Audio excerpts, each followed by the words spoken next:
तो कैसे हैं आप लोग। सुप्रभात भोसड़ी वालों। आज हम बात करने वाले हैं शब्दों की। कुछ ऐसे शब्द जो बाकी शब्दों से काफी अलग है। ये शब्द आकर्षक भी और खतरनाक भी, और इन्हीं दो वजह से लोग इनका इस्तेमाल करते हैं। तो आओ यार, अपनी गांड के कीड़े को बाहर निकालना बंद करो और शुरू करते हैं बिना किसी बकचोदी के।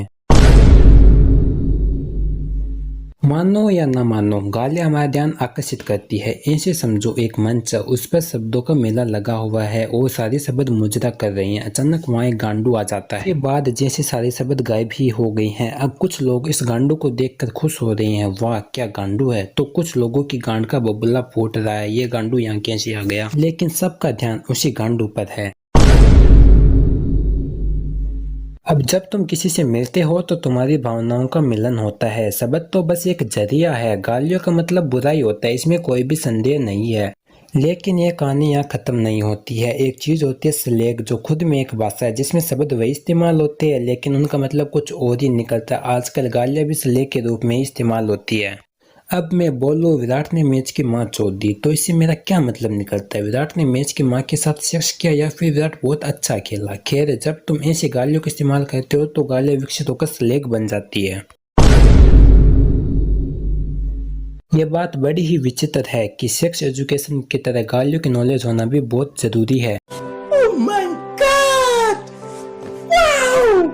ऐसे समझो एक 7 साल का बच्चा है जिसे दुनियादारी की कोई समझ नहीं है। अब वो अपने पापा के पास जाकर कहता है, पापा पापा शाहिद ने मुझे चूतिया बोला, और सब हंसने लगे। ये चूतिया का मतलब क्या होता है। बेटे शाहिद मजाक कर रहा था, तुम्हें इस शब्द के बारे में जानने की कोई आवश्यकता नहीं है, बल्कि भूल जाओ ऐसा कुछ हुआ था। लेकिन क्यों। एक बार बोला ना, भूल जाओ मतलब भूल जाओ, बात खत्म।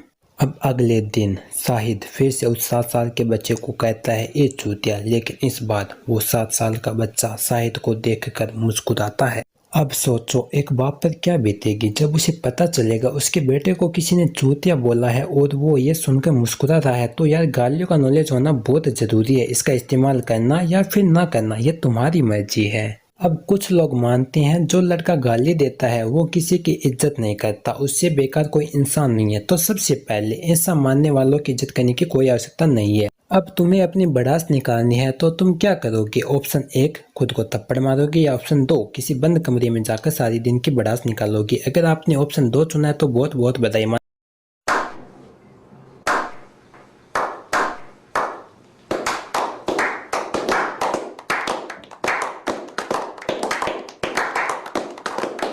मानव विकास अभी भी कायम है। भड़ास निकालते समय तो गाली मक्खन की तरह फिसलती है। अब क्या तुमने किसी को ऐसी भड़ास निकालते हुए देखा है। अब कोई व्यक्ति जिसने पूरे दिन काम किया है और घर आते आते उसकी हालत मरने जैसे हो गई है और उससे पूछा जाए तुम्हारा पूरा दिन कैसे बीता, और वो कहे कलयुग का यह अद्भुत दिन मेरे लिए इतना संघर्षपूर्ण और इतना हताश करने वाला था कि जलपान करने का ही अवसर प्रकट नहीं हुआ।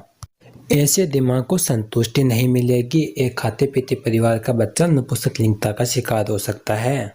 तो यार जरूरी नहीं कि वो इज्जत नहीं करता, बदतमीज या गाली देता है। और ऐसे मत समझ लेना मैं कह रहा हूँ इज्जत से गाली दो। अब तुम में से कोई अपने पड़ोसियों को देखकर कह रहा है आओ भोसड़ी वालों चाय पीते हैं, बिल्कुल नहीं, गलत रास्ते पर जा रही हो, यू टर्न मारो।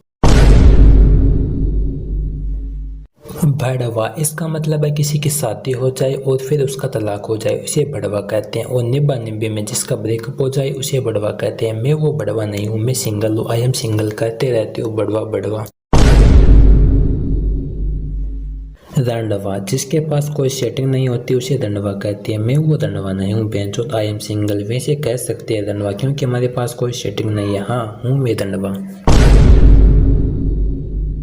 बहन के लंड, ये है सबसे ज्यादा फेमस शब्द। इसके जितना फेमस कोई शब्द नहीं होगा, जो तुमने भी बहुत बार सुना होगा। तो यार इसका कोई खास मतलब नहीं होता है। वैसे इसका मतलब होता है बहन की गाड़ी। अब तुम बोलोगे मैं चूतिया बना रहा है, नहीं यार खुद देख लो, लंड का मतलब गाड़ियां होता है। If you're gonna do it right with Lund.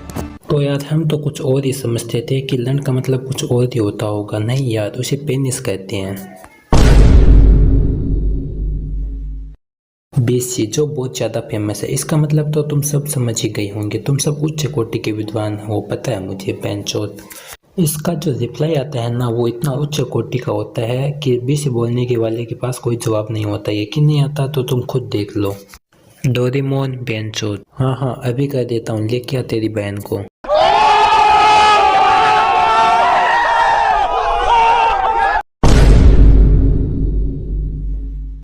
माँ की चोट, इसका रिप्लाई भी इतना उच्च कोटि का होता है ना कि जिसने एमके सिखाया है ना वो वापस कुछ नहीं कह सकता। यकीन नहीं होता तो खुद ही देख लो। डोरेमोन तेरी माँ की चोट, सबकी माँ की चोट ही होती है, तेरी माँ की लंड है क्या?